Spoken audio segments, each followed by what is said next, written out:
What's up guys, Devspark and welcome back to another video. So, if I asked you a really quick question, how many keyboard layouts do you even know? Most likely you'll give me answers like the 100% or the 75% or TKLs, stuff like that. But I have something special for you today because I don't think you even, in fact I don't even know what it's called. And today we have something special called... I'm scared, I'm moving on! We don't have a name for this. As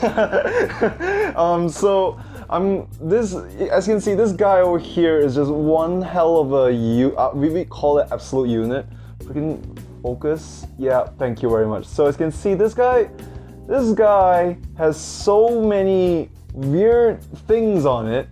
We don't even know where to begin, what to call it even. So some backstory on why I got this, right? So this isn't for a customer or anyone. Usually when I make videos, it's for a customer, but this time, this is for me.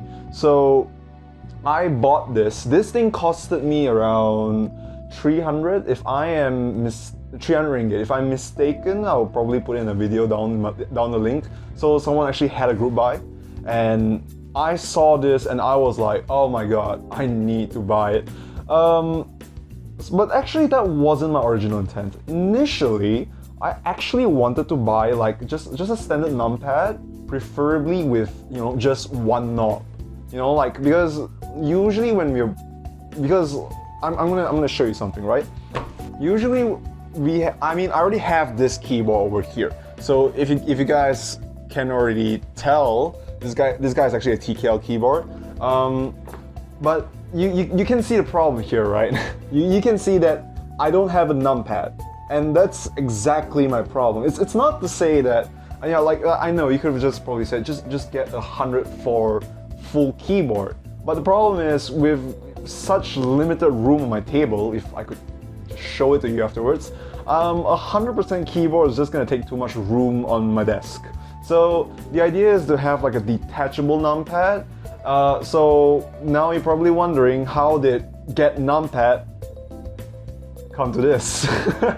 So this definitely does not look like a numpad by a long shot, but in theory when I saw this for the first time, I actually wanted to do it like this, but it's because these scroll wheels are like what do you call, ergonomic this way? Yeah, so it's more ergonomic for your fingers. Like, let's say, assuming I'm using my left hand, it's more ergonomic to actually push it this way compared to like if you do it like this and then you gotta like these encoders are fine, right? These chunky encoders, these encoders are fine. We can actually just rotate them in any manner, it will be fine. But these guys, yeah, so you're better off what do you call, using it like this. So it's gonna be long. You can't make it like a numpad, but it will do. For me, I mean, they call it like a multimedia keypad, something like, I don't know, I can't remember its name off the get-go. I'll probably put the name at the bottom somewhere, right? So I don't even know its full name. In fact, this thing does not even have an official name, so I can't even confidently tell you what model this is. All I know is that it's just one numpad with two scroll wheels, mouse scroll wheel thingies, and let's see, 7 knobs.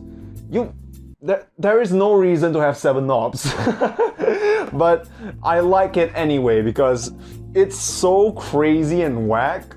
My first instinct when I saw this was, I want it.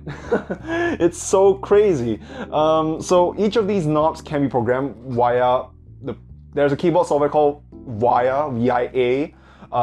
It's weird for me to say program it via, but you get the idea. So with VIA, you can actually program each function. So this goes from like controlling the brightness or controlling the volume. There's even buttons, like, I'm not sure you can hear it. Let me just... Yeah, if you can hear that, that's great. If you can't, then whoops. But yeah, you can actually press these and these count as buttons. So aside from the encoder functions, that means you get an additional 1, 2, 3, you get an additional 7 buttons. So that's 6 by 3, that means 18 mechanical switch buttons, plus 7 buttons, plus 7 encoders, plus 2 scroll wheels, and each of these scroll wheels also has their own buttons. So that's another 2 buttons. So that's, you don't need this much. There is no reason for you to get this. That's not the reason why I'm just bringing this up. As you can see, there's a good reason why I didn't install any switches yet. That's right, because we are gonna do something to it. So, the first thing that came to my mind, it's not to say that the design's horrible, right? I'm perfect. I mean, I guess I'm content with how it looks. It looks gaudy, it looks insane enough. Cool, I get that. But I want more. So, what I did, as you guys have known up to this point, I work with a lot of hitboxes, joysticks, controllers and stuff. Acrylics are like, it's like I've been doing it for so many times, right? So I decided, hey, whoop, let's make my own. So what I did, I'm just gonna unwrap this real quick. So the creator was kind enough to actually provide me the templates. If you guys need the templates, I think you can actually ask for the guy that you know, like he gave me this entire template, you know, this entire thing. So what I did is I grabbed the template and I just started designing it to match. So just in case this doesn't work out, because I only printed this, but I didn't actually try to install into it yet. So this is like a black box. Like if it fails on the video, so be it, and we're gonna have to continue another day. But yeah, as you can see, this is what I tried to do. So just in case you guys don't know, like wow, why does it look so great, right? This is what's called a reverse print on an acrylic. So reverse print acrylic generally creates very good results. I've done it on my DDR pad as well. But the problem with reverse print acrylic, I mean a reverse print sticker acrylic like this, is that once it's on, you can't get it out. So if you want to, you know, in the future, if you're ordering from Redtech or anything, and you want something like this, you'll have to consider that once you set this, you can't change your artwork anymore. But to some of you that's like, I'm definitely not changing artworks anytime soon, this is perfect. This looks brilliant. Like, so I've even made a bottom plate. Yeah, so you're gonna see how this will work out. So the idea is that this will be the top plate, as you can see, because it has all the buttons on it. This will be the mid plate. I'm gonna take out those things, but you can see how this is gonna turn out. It's gonna look something like this, so the PCB is gonna sit in between. I've never actually tried to put the PCB inside yet. Like I said, this is gonna be a black box thing. If it all works out one shot, great. If it does not work out in one go, then I eat shit. But I hope it just goes well in one go, and let's hope that there's not too many cuts in this video. Future me might probably say something at the start of the video. We'll see. And then at last, we'll have this thing at the bottom, right here. Oops. Let me just... Hey, right. So the idea is that we have something like this at the background, all very, very clean. Then this will be the front, this will be the back. That's how I actually initially designed it. So yeah, let's just get building and let's just see how it'll look like. Oh right, so one more thing. If you're expecting me to do some RGB light show or whatnot on its base model, sorry. I'm so lazy that I didn't actually try to put some switches in and record. That will be something I plan to do the moment I install this casing, because the effort to put all the switches and all the keycaps in, and then too much effort. I'm lazy. So I'm just gonna proceed to dismantle this, and we're gonna try and start to install things. So yeah, we'll jump over to when we start disassembling stuff. Let's begin by actually working with this guy first, right? So there are plenty of M2 screws. If there's anything I had to complain about, it's the fact that they're not using the flathead screws. As you can see, it's actually, let me just, yeah, as you can see, it's actually protruding out. So if you're expecting like a flat surface, you're not getting that. So, I mean, I could just get my own flatheads. It's just that I don't want to reuse, I don't want to use too many extra things.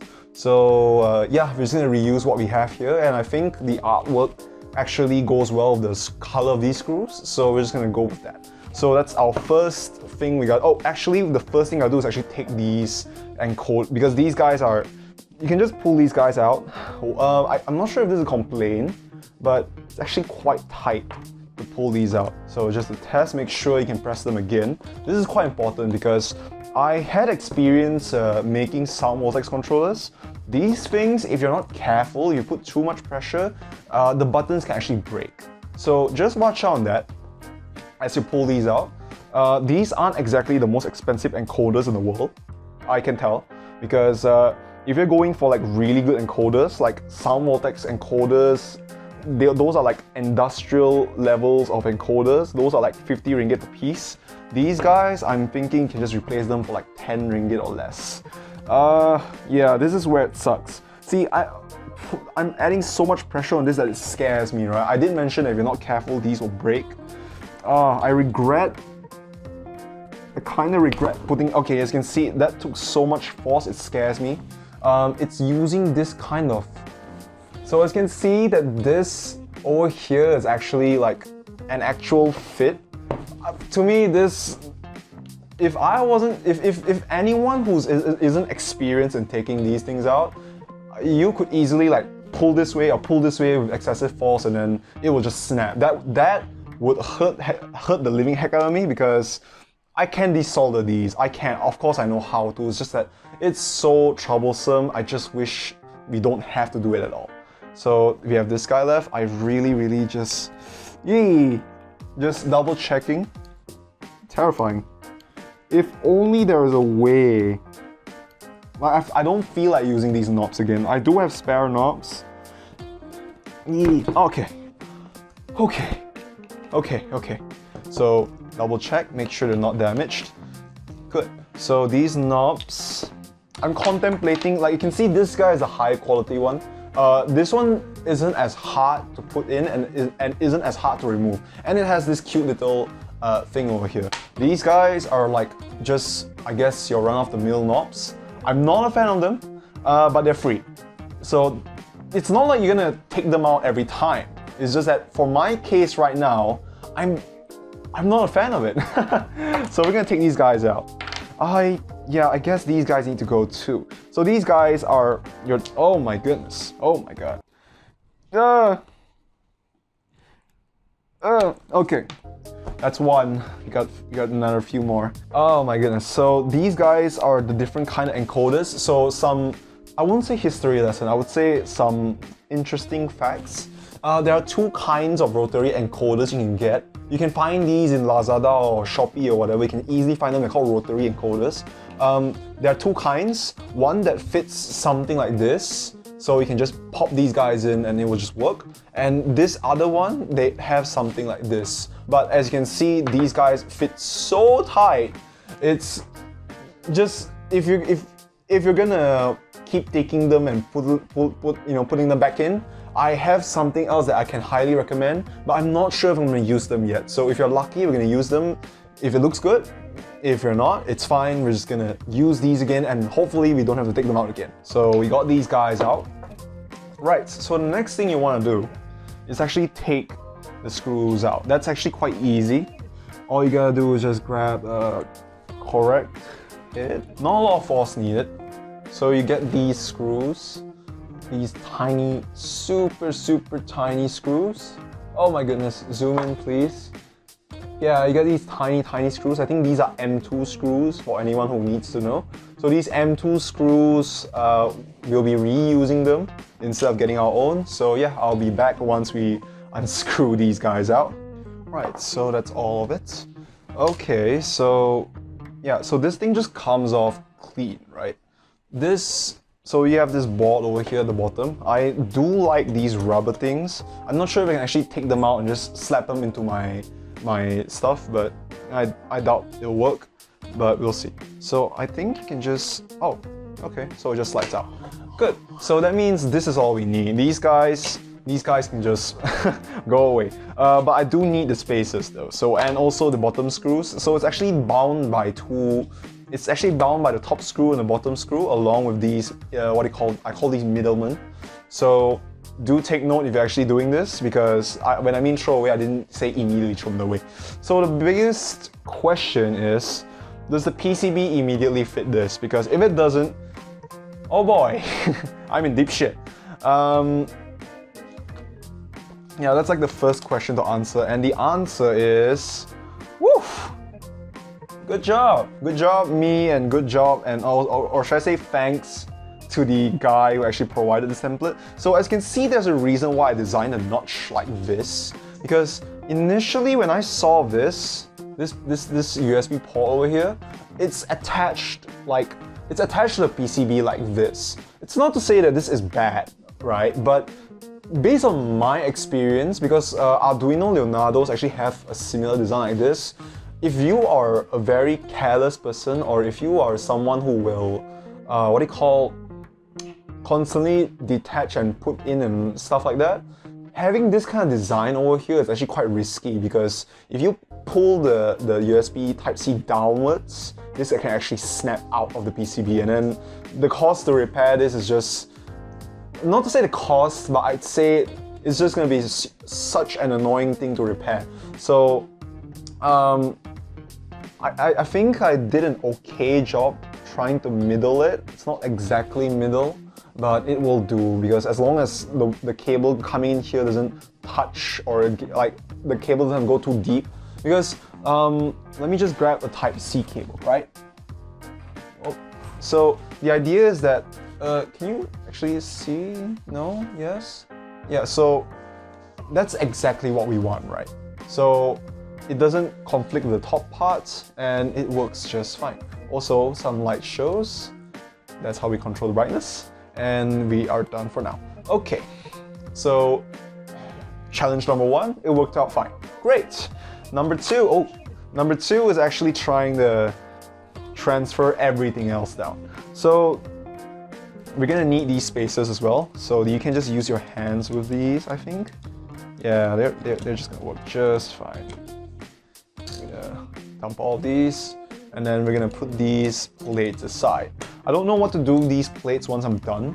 Probably just gonna be like, I don't know, for fun, switch tester unit?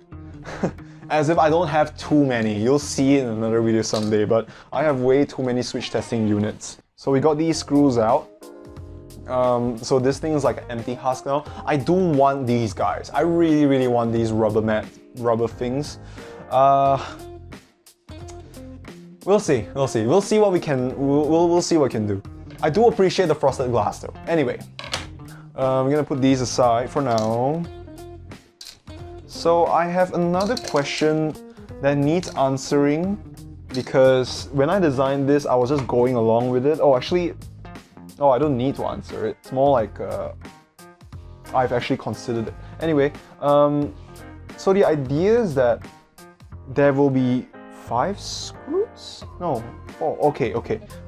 So how I designed it was, there are supposed to be 3 M4 screws over here, and there's gonna be 2 using these inserts over here. So yeah, the idea is that these guys would fit in over here. So as you can see, it's just gonna be a loose piece, but the idea is that I don't want to, like you want it to be slanted. Like you don't want it to be flat. So I wanted it to be slightly slanted. So the idea is that I want to install some, thick, what's the name? Risers? Something like that. You'll see it later on, but I'm gonna bring it in later. But we're gonna use some risers on this afterwards. So for more prettiness, we're gonna take these things out. So as you can see, these are clear acrylics. So here's another design that I didn't like. I should have said this earlier in the design, but you know what, we're deep already in it. So I didn't like the fact that it's open in between. Again, this is just a nitpick from me, not necessarily something that's like a huge flaw or anything. I don't like the fact that it's not shielded at all. So this design, I think that was like the first thing that I tried to achieve, is that I wanted it to be closed. So this acrylic, well, I call it the intermediary plate, will be the one that will close the whole thing out, albeit not perfect, but it'll do. I'm just gonna have to... Hi. The sticker doesn't come out nicely. But yeah, it's a very clean, clear acrylic. You're gonna see the clear acrylic once it's out. Oh, right, so if you guys need these designs, assuming this all goes well immediately off the get-go, like if I don't need to edit this any further, I'll probably share it in the Discord to what do you call? To those guys who actually had these group buys. Or if I had any extra revisions, I'll actually share it. But I think, hopefully, we don't have to go that far. So this will do for now. Okay, and we're back. So we got the thing out. That took me some time. Let me just, oh, there's still some left. Okay, so the idea is that this will be the intermediary plate over here. Hopefully it'll just fit nicely. Yeah, because part of my concern was actually the PCB interfering with the side plate, but as you can see, that's fine. You don't need to worry about that. And we can proceed to add the last plate, which is the bottom plate. So, oh, this is where it gets really messy, right? So, when we put this on, as you can see, I think the next question I need to answer is that, can it still go in? Yeah, I guess you can, but it's quite a close shave. I need to watch out on that, but as you can see, it'll still fit nicely. So that's part of the reason why I needed it to be like a bit spaced out. Anyway, so yeah, it looks like everything is going well so far. I hope it'll keep going. Right, so we're gonna get the screws. I mean, what do you call? Yeah, the screws, and also the what do you call those? Height things. You'll see what I mean. This is what I meant. So these are, I guess you'd call them, I don't know what to call them yet. I think there might be a better name. I'll Google it up afterwards, but the idea is that these guys will be the ones at the back so that it'll be spaced out a little bit. Before we install these guys, we actually need to put these intermediary, what do you call, let me just, yeah, these guys in between, so that the PCB just doesn't fall flat on the on the base of the plate. So that's the first thing we gotta do. So I realized that these things actually grip, the screw grips the PCB, so it's actually quite essential. You can't just skip it. I'm just hoping that it doesn't, yeah, okay, so it's just nice, right? So I can just take this spacer and just screw it in like this. So yeah, we got the PCB kind of nice and snug. Not exactly flat. Oh, I think the reflection's kind of messing it up. Let me just, yeah, so it's gonna be something like that. We're gonna have to install all of it. Alright, I'm back. So as you can see, once we've installed everything, you can see it kind of juts out like from place to place. I mean, especially with the gold screw color. I'm just gonna, yeah, you can see it's a gold color scheme. So it's like, I guess if you're very privy about this, you might not like it, but I feel like, thankfully enough, the theme of the artwork actually complements these gold screws. So I kind of, you could say, thought in at once about this, and I'm pretty pleased with this actually. So I guess you can move on from here. So the next concerning step I have would be the intermediate plates. So let me just put this aside. So the next question is, does it fit with the, yeah, and it does. So right, so this is exactly what I wanted, and this is turning out much better than I initially anticipated, and that's really great news. So we're gonna finish it off with, oh, he actually countersunk these. It's fine. It's not really necessary to countersink these M4s, but he did it. I mean, my supplier did it anyway. Screw it. I'm just gonna run with it. So we're gonna use M4 screws here. Yes. And what I was talking about earlier was these standees. I won't really call them standees. Sorry, I keep forgetting that my cameras are upside down. So these are like, what do you call? We're gonna put them here. So I'm gonna grab them and then I'm just gonna show you how this is gonna work. At least what I think in theory is gonna work. So we're gonna grab one screw from this. Oh boy. I feel, yeah, okay, it's fine. It's no, because it somehow feels like it's not properly screwed shut, but maybe once you put the screws all together, it might change. So I'm just gonna assemble this real quick. Okay, so these things use M4 screws. They come with their own screws, something like this. But then these screws are way too tiny. I'm just gonna shake this a little bit. So just for your, oh my god, okay, fine. Let's just, you can see it, it's that small. So for anyone who wants to use it, aside from what do you call using the default, you can get yourself some M4 screws, which is, I guess you can say this thick. I'm so sorry, I keep missing the camera. Yeah, this thick. So it's M4 screws. You can again easily get them from any engineering shop. The focus is out. So I'm just gonna put this in so you can see it's supposed to have, like, I just measured it nicely so there'll just be an itch. So you'll grab the second one.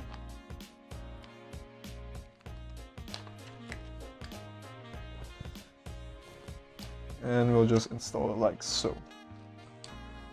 And then we'll tighten it up. So I don't want to tighten too tight just yet, because we also have the rest of the screws, which is the tiny screws, these teensy little screws over here. So these are tiny Phillips screws. Yeah, so you just need a very tiny Phillips screw head. I think, yeah, that'll do. So we're just gonna screw these down first before we tighten everything up, since these are the ones that are like more accurate, I'd say more demanding. Oh dear. Okay, yeah, this screwdriver is a bit, this head is not good enough. We need a slightly bigger one. Much better. So that's a bit tight, but as you can see, most likely if we try to use this, we'll probably scratch the table, right? So that's why I actually wanted the flat, I wanted these rubber things over here, but then we'll see what we can do. Hopefully it's easy to extract. Worst case, I'm just gonna, you know, find someone who can just supply me those stickers. But yeah, beggars can't be choosers. Okay. Oh my. Okay, I see a tiny problem. Oh, so I'm starting to notice the design of this casing is that if you're gonna, I feel like you might need like a secondary holder for this one, because the screw top bottom, I feel like I should have started from the base, because right now it's a bit awkward. Yeah, I guess the better way to put it is awkward, because it seems that it's like the bottom screw and the top screw is like fighting each other. So it's like one wants to be tightened but the other one doesn't want to, something like that. So we'll see. We'll just work with what we can get.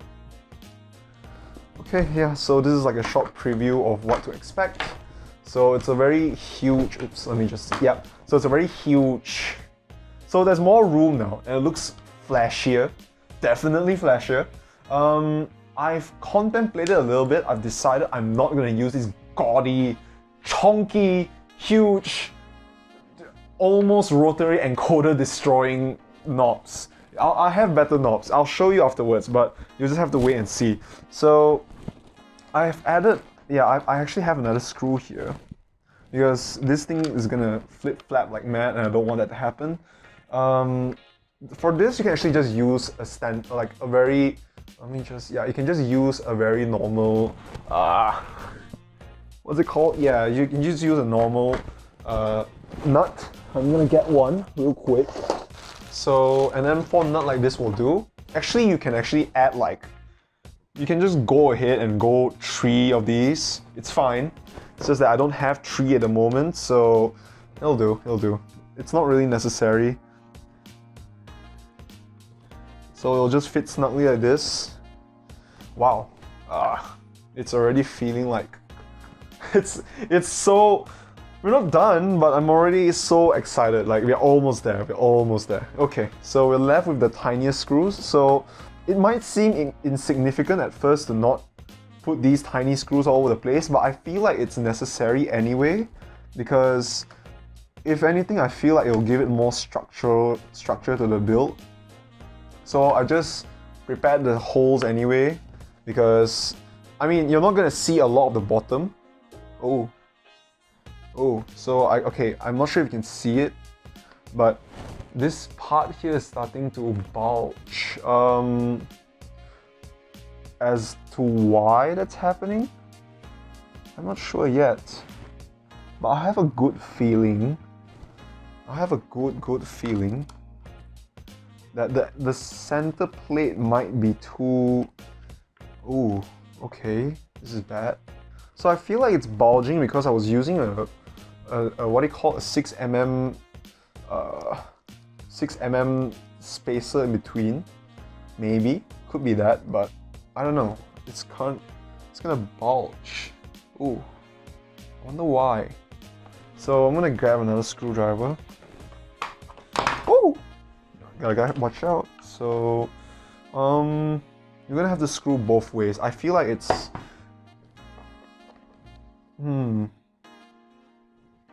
yeah, maybe in future iterations I might want to have a screw here because it's like very spaced out here. I guess a design flaw from my end. Hopefully it doesn't bite me back really hard, but we'll see. Initially I wanted to use like a 8mm thickness here, but the supplier was like, no, we don't have that. So I was like, alright, fine, I'll just make do what I can get. So I guess the jutting doesn't happen as much anymore. The more screws you put in, the lesser the jutting. So that's good. At least I know I don't have to, make a brand new plate. Or it could be an illusion. Like, because just now maybe when I was screwing halfway, then because it's transparent in the middle, right? So you can't really see very clearly. So maybe I was hallucinating. Could be. I hope so. Okay, so we're gonna have to use 2 screwdrivers at once. I have more screwdrivers in my home, so yeah, you can call me Mr. Screwdriver. I just love screwdrivers. I don't like, if you had to argue with me which tool is my favorite tool, I'd say screwdrivers have to be one of my most favorite tools. For some reason, I don't know why, I just love them because they have so much use. Oy. Yeah, this one seems to be jutting out a bit too much. I might want to check if the screw is already going in the wrong way. So this guy's like, it's oddly giving some, it's just like, not, oh okay, no, it's stuck. Goods. Then we can put this guy in. So yeah, I guess the floor is supposed to be base to top. I'm probably should have thought of that. So yeah, like right now you can see it's much easier. Or not. Psych, maybe not. But yeah, it could be the screws not working together. Oh boy. Please just tighten and we're good. Okay, so it's tight now, that's good. Yeah, I suppose 6mm isn't that bad. Yeah, it's not that bad. It's maybe it's just me. So we're gonna keep going. So it's okay, it's actually quite tight. I overestimated, more like I was kinda like concerned that this plate, like earlier it seemed like it was jutting, but it seems like it's not. Could be just now it was just a bit, maybe it was interfering the wrong screw. I wished I had another screw here to tighten it, but it's fine. Oh, there's one more screw here, okay. If anything, the more screws you add here, the tighter it is. Yeah, the tighter it is, so that, it doesn't just come apart halfway through or something. So yeah, we're done. We're done with right, the tops. The tops, yep. Okay, we forgot about that. Make sure these are tight, nice and tight, now that we've already got every screw down. Yeah, get them nice and tight. Oh yes, anti-slip. It's just that the base, this is gonna hurt. If you put this on any glass surface or any surface that scratches easily, you'll be in shit. So we're gonna need Alright, so now the golden question, right? If we transfer it here, is it possible? Will it still have the ultimate sticky?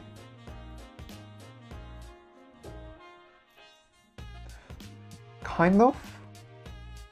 But you gotta do it really, really gently. Okay. Kind of? Yeah, so let's try putting one. Okay, we're not gonna put it on top of the screw. That's a bad practice, because if someday you're gonna detach it, there'll be hell to pay. So we're gonna put one here.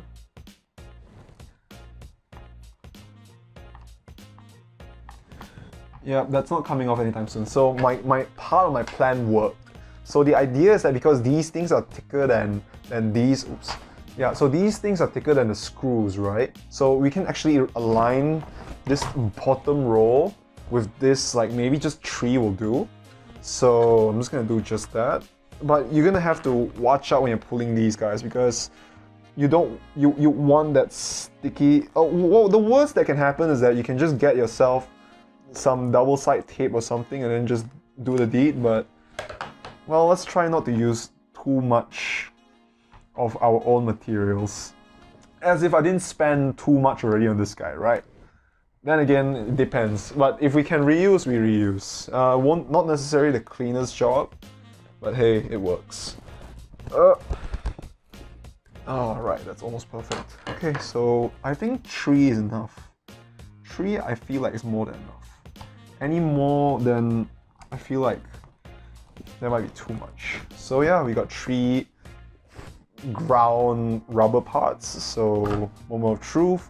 This thing is not going anywhere. So this is super grippy. This is impressive. So now we are on to the most exciting part, which is the switches. So I got here some Cherry MX clears.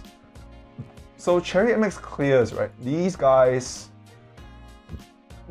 are, what do you call? They're like tactile. I mean, okay, so some of you new gen people, right? I won't say new gen. I'd say 2021 trend. Yeah, I call it a 2021 trend. So you guys probably heard names like Holy Panda and all that, you know, extravagant name and all that, right? But before all that, there's this switch called Cherry MX Clear, which was used to make Ergo Clears. Now, what makes Ergo Clears so great to me is that the feeling is tactile, but it's not aggressively tactile, I'd say. So the way to make Ergo Clears is actually just Gateron Black plus with a MX Clear, and make sure you loop them. In my case, yes, I'm definitely gonna loop these, but there's also another problem. If we're just gonna put these in immediately, right? It's not that we can't, it's that this thing's a light show. So let me just show you once you plug it in, right? Oh, that's so well planned, right? Awesome.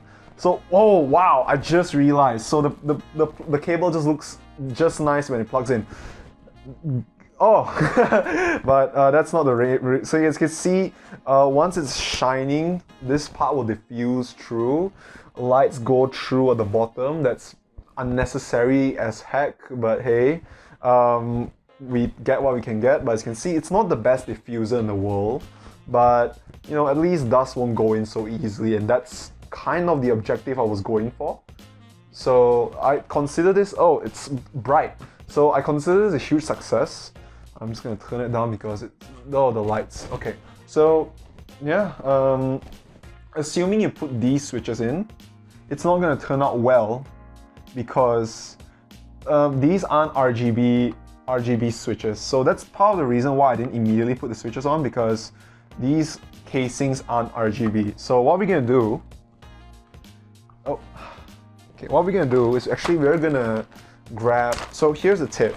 If you want to convert your switches to RGB, I have here some, I'd say untouched Gateron MX clears. I was saving this for another project, and then now that I have these what do you call it, shells, I don't really need to keep them anymore. I mean, so what I plan to do is I'm going to take these and transfer these guys into here. It's not that hard. I'll show you how to do it afterwards. But we have like, yeah, we have 18. So we're going to need 18 of these clear shells. So we're going to grab that out now. There are plenty of lubing videos already online. So we're just going to skip that. And we will get back once you start to see switches on it. And that's where I'll probably start to conclude on this build. So I'll be right back. Oh, right, but before that, I forgot. So earlier I mentioned something along, something about how do we transfer these switches. Like how do we transfer from this to this? So it's actually quite simple. If you have the luxury to have like a switch opener, I bought this for like, I think 20 ringgit-ish. So what you can do is that you can just pop this guy out, just put this guy in, and then boom, your switch is fully disassembled just like that. So the idea is that you just want to switch out its stem and what do you call its its stem and its spring.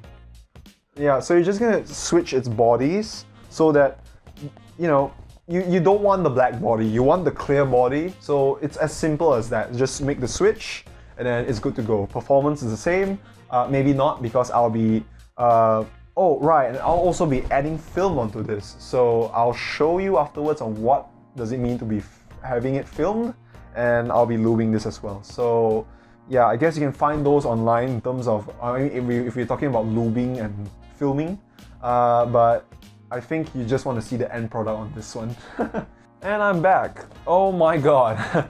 So usually lubing and, I mean, as you can see, I'm gonna bring this up close to you. So you can see I actually added switch films to these switches as well.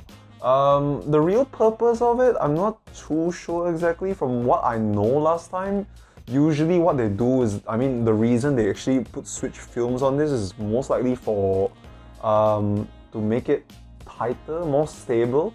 But for me, this is more like an aesthetics thing. I mean, it's not very clear.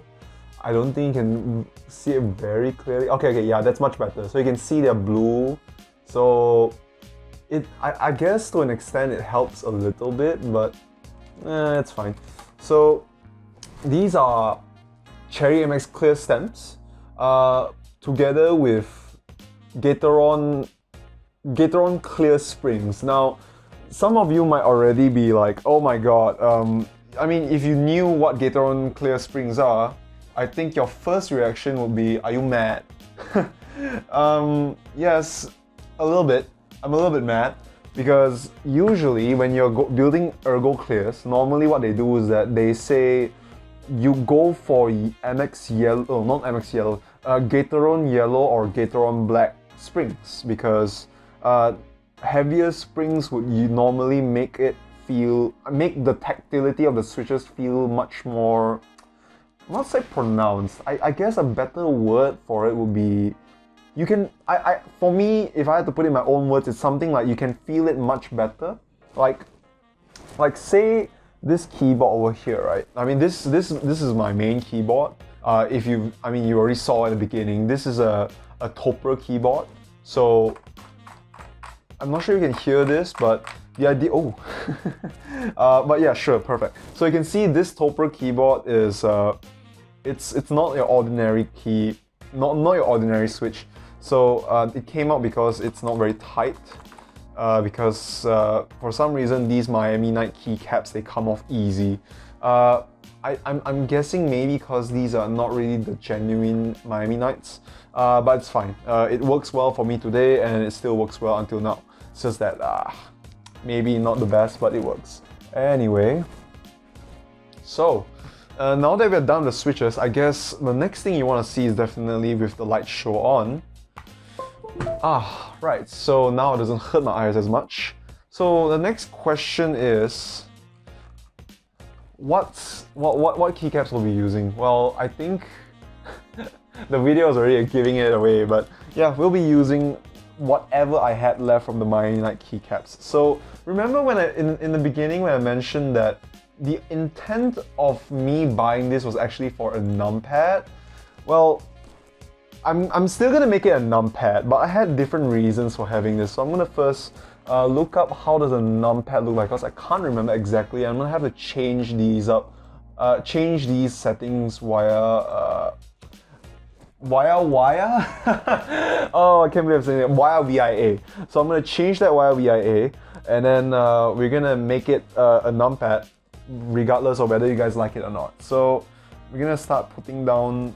Oh shoot! I forgot these things still have functions. So I'm gonna have to go to VIA right now. Right. So it'll be on a key tester. So that's working. You're next. Ooh, chunky. So I guess some of you might be like, hey, why didn't you just go ahead and get, what do you call? You know, like those shine through keycaps? I could, I probably should have, but I'm okay with these because, I don't know, this is a personal preference of mine. After using SA keycaps for a very long time, I kind of fell in love with the feeling because it feels much more body. Like, you know, when you drink coffee, when you drink something really body. Yeah, that's the feeling I'm getting right now when pressing this right now. It feels so. I'm not sure you can hear it right now, but it feels so. It feels chunky. I don't know. I guess that's the best way I can put it. Chunky. It feels chunky to me. So we're gonna proceed to just dump this all in. Very, very chunky. Make sure they're all in.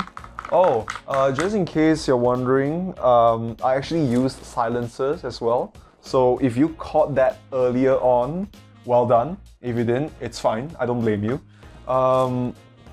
Here it goes. I'm contemplating if I want to use pink for my lights now.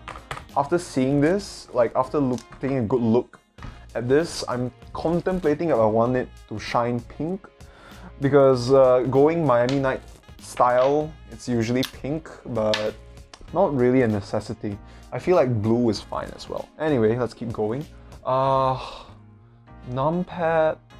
Yeah, we're not using numpad at all. We don't need a numpad. This is the numpad. In fact, we might even, like, because I plan to put an FN here, so I'm gonna do that now. The FN here is like maybe to just change stuff. Like maybe if I do FN7, then maybe it's like a copy paste or something. I don't know yet. We'll see. That's something for me to have a headache on. But right now, I guess the priority is just get it done, because this board actually has been sitting in my room for like 1 to 2 months, maybe a few weeks. I can't remember exactly, but that shows. The fact that I can't remember exactly shows that, yeah, I really don't remember how long has it been that I had this and I didn't do anything to it yet, all because I wanted to plan and like do this acrylic casing, because like I could have just stayed with the old casing and just began using it and testing it, but I wasn't in a rush because my first instinct was like I really just want to do everything in one go and make it truly mine. So I'm just gonna, let's see, okay, so yep, I'm gonna put this here. Chunky. I love it that it's so chunky. Chunky. And chunky. Once you go SA, you'll never go back. At least for me, right? Once you go SA, you never go back. So I know some of you are gonna complain now. Like you can see the profiles. I can't see my preview. Yeah, you can. Oh, yeah. Okay, so you can see the profiles are like messed up, I guess. So to those who have major OCD, I'm sorry, but for me, yeah, this will do. It's basically an extra numpad at this point. If that even makes sense to you at this point, because seriously, the more you look at this keyboard, the more you're probably wondering like, why didn't you just get a normal numpad? Well, you're right. I should have just got a normal numpad. It's just that it just looks so good for all the wrong reasons, I guess.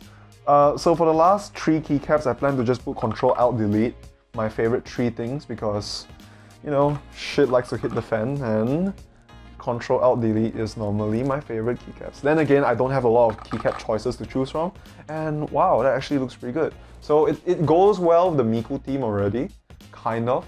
I mean, it's not the best in the world, right? But yeah, it does the job. So now I'm contemplating, right? Do I want to use these guys again? See, the thing is, they're not bad. They're not bad. If I use these again, it's okay. It's just that I feel like if I used this instead, yeah, that's much better, isn't it? It feels classier. So just in case you guys don't know, these knobs are actually hi-fi aluminum knobs. These are really, really premium feeling knobs. And they use screws to tighten. So unlike these guys that tighten to the knob, you can actually just tighten these with Allen key. So these actually, to me, are much better than these guys, at least in terms of quality, because these guys, I won't say they feel cheap. It's not to say they feel cheap, it's more like something about it just, I'm not a fan of it. That's all. So I bet the guy who sold this to me is probably watching. If you are, hi, but at the same time, no offense. It's just that I'm not a fan of these chunky boys. Maybe I'm just someone who just prefers something much more elegant, and I guess this was the answer. So I'm gonna install this. So, okay, one thing I can, so this thing is controlling my volume right now, so I saw the volume went up and I was like, hey, wait a minute. So what I can appreciate is that this knob actually has the notches feeling. Now, to some of you who don't know why I'm pointing this out, some knobs actually don't have this, what do you call, this clickety feel, because the very, very expensive, I won't say very expensive, they're more expensive knobs, they don't have this clackety feel to it, right? And it's not necessarily a good thing either, because these things have a lower PPR. So what does PPR mean? So PPR is like, say you have a very high performance encoder. A high performance encoder, if I do one twist like if I do one, like how do I put it, right? Right now, I have to do one click. That's considered one turn for this encoder. But a very high PPR, like I'm guessing this is like 25 PPR, so use that as reference. I mean, like this is like 25 PPR. Imagine you have like 400 PPR encoder. You don't even hear a click. It's just dead silent, and you just do a tiny twist, and it just turns. So that's usually when, because we do sound vortex controllers as well, right? We use these these knobs as encoders as well for sound vortex. So that's the reason why. I mean, for sound vortex, you want the highest encoder, the highest PPR encoder. No, I won't say the highest. Usually 400 PPRs do the job. It's just that you want them to be high because you have a lot of this left right thing. So if you play sound vortex, you would understand what I mean now. But if you don't play sound vortex, well, you can go search up. You know what? You can either go search one up, or I'm gonna put one in this video right now, and you can see why you would want a very high performance encoder. So we have 3 chunky boys, and that's why we're gonna have to replace the rest with another 2 more of these encoders. I'm gonna have to restock these. So let's see, let's have a look how it'll look like once we install these. Yeah, so technically speaking, whatever we got stock almost, except for the PCB, I replaced almost everything. Am I gonna ask for a refund? Of course not. The point of getting the full set is for you to just like, okay, so this is how the whole thing feels like. And then now you're like, okay, so what can I customize? And well, this is as much. Oh, you know what'd be cool though? Sound vortex, usually you have like a left side pink and a right side blue. I'm not sure if VIA allows me to do this, but if I could, I want it to be like left side blue and right side pink. That would be sick. Well, that's asking, might be asking too much because based on what I learned from VIA so far, I don't think it has that capability yet. But if it does have that capability someday, ooh, yes, please, someone in the comments, please tell me if there's such thing, let me know, because I definitely want to tweak something. Oh, one more thing. So I'm gonna turn this down so that you'll be able to see easily. So if you press caps lock, right, you can, okay, so you can see those lights. So that's me when I press caps lock.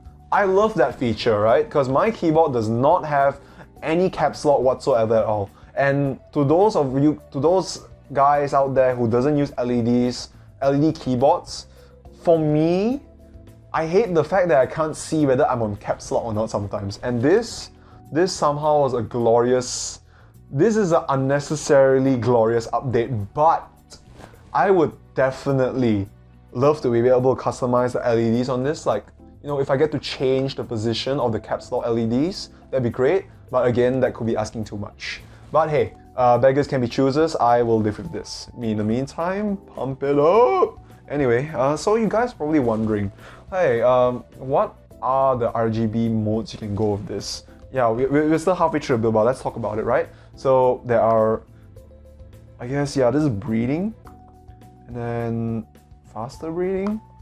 Wait, this is RGB mode, right? Okay, yeah, this is breeding, right? Yeah, or maybe, okay, there we go. So we got some changes. This is the RGB, I think. Yeah, it's going through the cycles, I think. Let me just set a max brightness. Yeah, I think it's max brightness. Yeah, and oh yeah, right. So you have like multicolored ones as well. I feel like this looks pretty good, but we're gonna keep going. Yeah, so they have double colored as well. I'm not sure if you can see it clearly. I think just for you. Oh yeah, so we turn off the lights. So now we can see this in its full glory, right? So yeah, that's blue, green, pink. It looks really, yeah, so we got multiple modes. Oh, what's this? Ah, okay, so it's, oh, hello. That looks really cool. That looks really, really cool. Yep, that goes reverse. Yep, that's faster one. I feel like you can actually toggle the speed. Yes, you can. Yes, you can. This also actually toggles the RGB. Oh no, that's actually different. Okay. I'm gonna have to keep going. Yeah, that's the faster one, I think. Oh, Jesus Christ. Oh, it goes faster and faster. That's a slow one. Yay. Oh, okay. Yeah, that looks really cute. Oh, this looks actually pretty cool. Yeah, if I could program these, that'd be great. But I want to stay with this, but at the same time, I'm like, do I want to stay with this? Looks good. Yeah, let's go on. Anyway, this looks great. Oh, this almost answered my question. Except not really. No, that's fine, let's keep going. Looks good. Looks great. Looks great. Yeah. Okay. So this is my brightness, so I can toggle brightness up and down. RGB toggle essentially is like you can turn it on or off. And then, oh yeah, this is my hue. Oh, that's right. Yeah, so I can technically have like multicolored and then have it hue blue this side and pink this side. Probably take some time to configure it, but yeah, that is so cool. Stuff that, oh, did they just, oh, right. Okay, let's keep going. So we're gonna go for solid color for now, because it's, oh, this is just alternating colors. Alternating between the encoders and also the switches, not really something I like. Okay, it's like, ooh. Oh, it actually kind of fits the dark theme, but I don't want it. Keep going. Yep.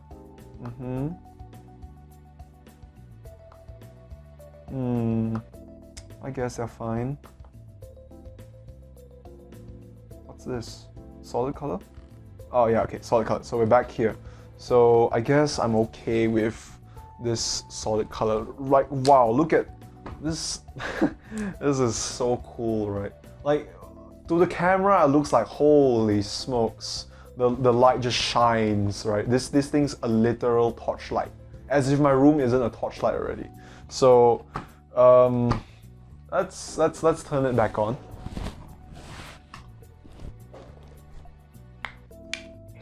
Okay, welcome back. So, we're gonna install the other encoder because we don't want to see these exposed encoders for way too long.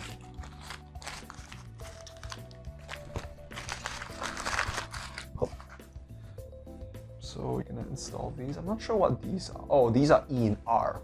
So these encoders, right? When you turn left and when you turn right, left is considered one input, right is considered one input. So example, if I set E on left turn and R on right turn, when I turn left, it will just keep typing E. And if I set it on if I turn right, it will just keep typing R. So to those who want to use this as a sound vortex controller, you can. I mean, you can kind of see where this is going, but at the same time, I don't think you can play sound vortex effectively with this. At least what I think. Oh, and one tap like this is considered one button press. Oh. Oh dear, oh dear. Is it happening? Okay, no, I was dreaming. Oh, so I never knew this. The colors actually change when you hold it down. Maybe just this guy, but that's a small touch I didn't realize, and that's pretty cool. I don't know what is written. Mouse click tree? Yeah, I guess that's what's called, mouse click tree on the VIA. So I didn't screw this in properly, so I guess that's my fault. Because earlier I felt like it was just jammed up. So let's try that. Oh no, is it because? Oh, okay, alright. So for this guy, no. See, this guy is fine. This guy is fine. Maybe I went too deep. Alright, maybe not too deep then.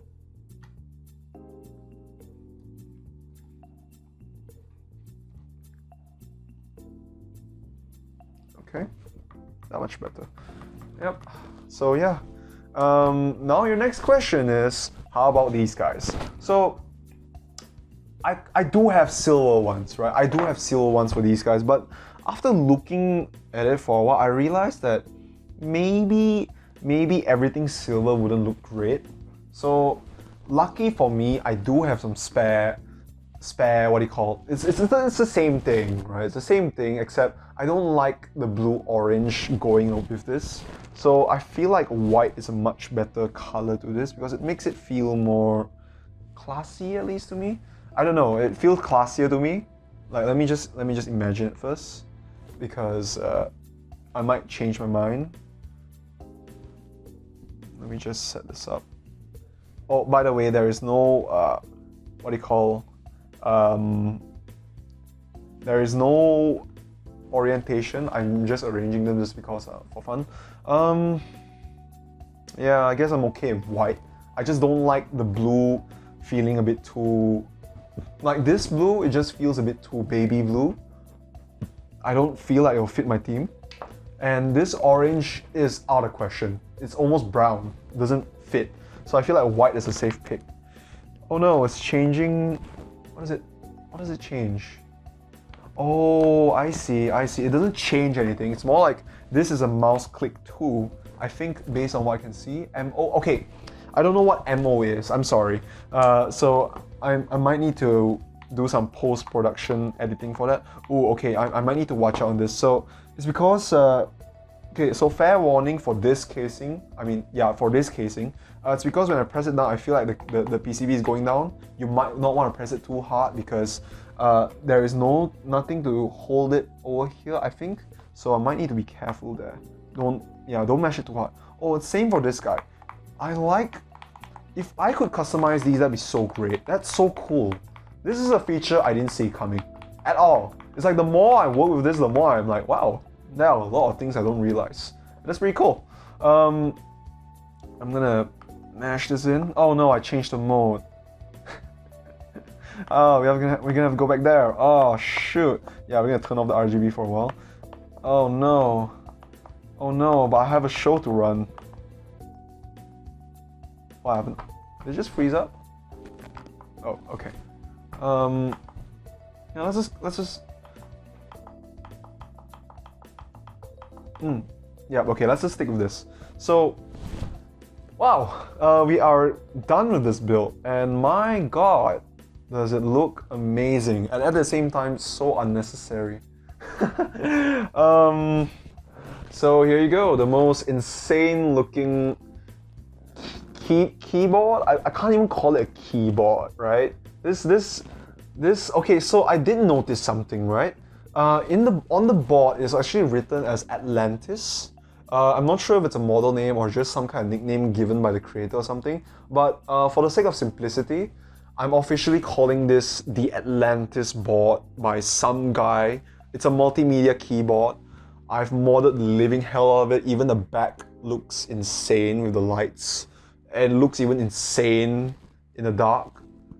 So yeah, so what purposes do you think I'm buying this for? So aside from the fact that obviously I turned this to almost a numpad, actually there is a good reason why I actually arranged it in such a way. So you play fighting games, right? So I mean, assuming my audience who watches this plays fighting games, right? So, oh, I feel like my mic. If the sound quality is bad, I'm so sorry. So, assuming you play fighting games, right? So they use these notations 1, 2, 3, 4, 5, 6, 7, 8, 9 for the fighting game moves. I don't remember them as 1, 2, 3, 4, 5, 6, 7. I actually remember them as like QCF, Hadoken motion, Shoryu, stuff like that. So when people start throwing me 236, and I'll be like, what the hell is 236? What was 632? I'm like, what? So stuff like that. But now with this, I'll be like, okay, I immediately get what you mean. So then these knobs, right? So here are a few life hacks. I don't want to say life hacks. I would say stuff that I've appreciated over time after having. So I used to own a keyboard called Techwear Spectre Pro. Yeah, Techwear Spectre Pro. So the thing about Techwear Spectre Pro is that it had a knob and you can control the volume from there. On hindsight, I mean, like, you might immediately think like, okay, that's not really something necessary. Like my keyboard can do that too. Like just Fn and then F8 or F7 to control the volume. Then Fn, F6 to mute the what do you call them? Yeah, to mute your PC. But with this encoder over here, I can just turn up, turn down. I can just, you know, like just delicately, like for each knob, I can feel like just two volume going up or two volume going down. And if I need to mute, I just need to press this. Done. It's such an extra thing that isn't needed. It's like you don't need this and life would still go on, but I want it anyway because it's so Gucci. So okay, another feature that I'm also wanting to use this for is like, you know when I play DDR, right? Oftentimes when I play, I have to use my main keyboard to control. So when I do that, I have to bend down just to get to my keyboard and just press stuff, right? So with this now, this will be my control pad, control panel. So I can just hold it and I'll just navigate with this, and then I'll just be like, oh, okay, all right. Instead, and then when I'm done, I just put it down, play, just pick it up back again. Instead of going down to my keyboard and just pressing it in an awkward, like how do I put it? It's like my keyboard is not very high, right? So when my hand is down here, I'll be like looking up like this. Instead, now I can just like this, and I'm just like, okay, all right. So I guess in a way, I just want something more user-friendly. Aside from that, I feel like I'm missing out what most people are already screaming at me right now, and that is stuff like Photoshop, Adobe Illustrator, video editing, all that stuff. Of course, I'm gonna try and use this for all those features, right? You have so many rotaries. I can already see the potential, right? Like maybe increasing the volume of that track, increasing the size of the image or something, cut, paste the clips, trimming and stuff like that, I might be using this board just to edit this video already. For Adobe AI, I'm imagining already stuff like, yeah, like I just said earlier, cutting stuff up, like shortcut keys just to cut, just to paste, just to, basically I want one key, okay, maybe two keys, right? Because we have the FN. This thing is gonna be like a pseudo numpad, but the idea is that the moment okay, I'm not sure if VIA can do this, but I know there are cases where if you press FN, some keyboards force you to hold FN, only then you get to access the different features. But some cases, I don't know why my Asus laptop does this, but in some cases you can actually press FN and then it just becomes like function 2. And then from there it just becomes a completely different functional board altogether. If that can be done, then great. Then this board can essentially become like a multimedia board or a numpad if you need to. So huge potential. Alright, and extra things that I definitely would love. I feel like if I could like increase the height of this thing and then make these switches a bit covered, because these open-ended switches means it will be a bit loud, but I'm okay with that. I mean, again, this is a multimedia board, and again and again and again, you're not even supposed to go as far as this to print out a new acrylic with a new whatever. And you don't need to do this. There is no need, but I did it anyway. This thing costs money, but I did it anyway.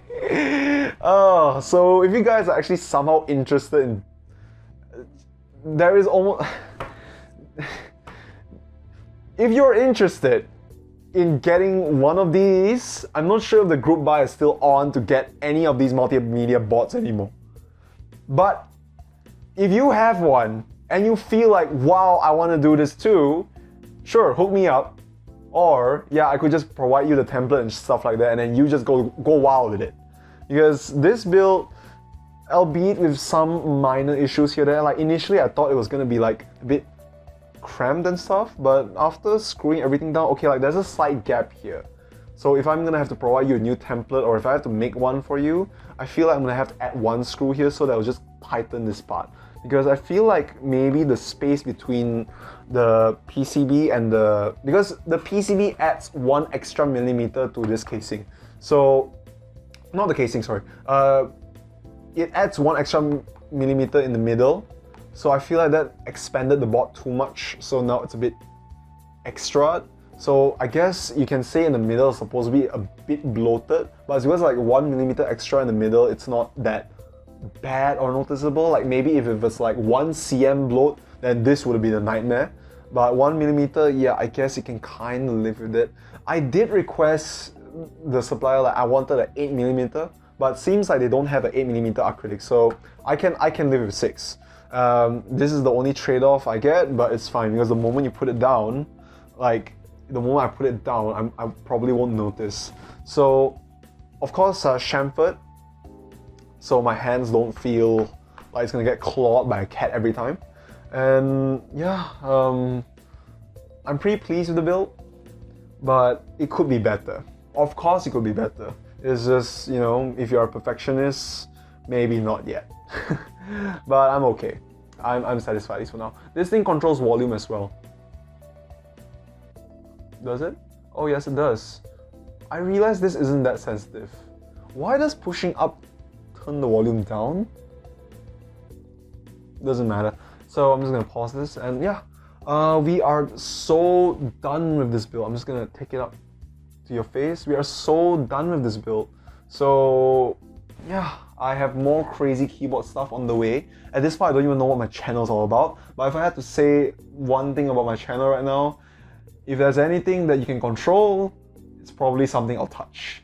So till then, ciao.